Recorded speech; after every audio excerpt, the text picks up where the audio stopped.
নতুন ক্ষেপণাস্ত্র ব্যবহার করে মোসাদের কার্যালয়ে ইরানের হামলা। ইরানের এমন হামলায় ইসরায়েলের শক্তি আয়রন ডোম অকার্যকর হয়ে গেছে।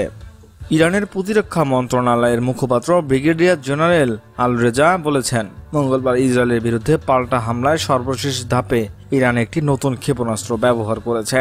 মঙ্গলবার একটি টেলিভিশনের সাক্ষাৎকারে তিনি এসব কথা বলেন। যেহেতু শত্রু ইরানের বিরুদ্ধে যুদ্ধ চাপিয়ে দিয়েছে, তাই আমরা আমাদের আক্রমণাত্মক সক্ষমতার পূর্ণ ব্যবহার করব।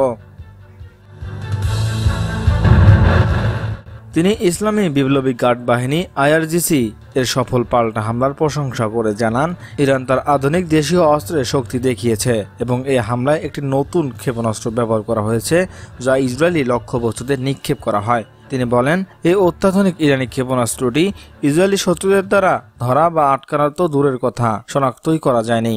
তারা নিজেরাই স্বীকার করেছে যে মিসাইলটি আঘাত করার আগ পর্যন্ত তারা টেরই পায়নি। তিনি আরও জানান, এই ক্ষেপণাস্ত্রের আঘাতে ইসরায়েলি এক গুরুত্বপূর্ণ নিরাপত্তা ও গোয়েন্দা কেন্দ্র ধ্বংস হয়েছে, যেটি বহুস্তরীয় বিমান প্রতিরক্ষা এবং মার্কিন সহায়তায় সুরক্ষিত ছিল। এটি ইসরায়েলি ব্যবস্থায় দুর্বলতা ও দুর্দশার প্রমাণ। জেনারেল আলা বলেন, আমরা যত বেশি উন্নত অস্ত্র ব্যবহার করব, ইসরায়েলি শত্রুর ধৈর্য তত দ্রুত ভেঙে পড়বে। তারা একটি কৌশলগত যুদ্ধে চালিয়ে যাওয়ার মতো অবস্থায় নেই। সময়ের সঙ্গে সঙ্গে তাদের পিঠ ভেঙে পড়বে।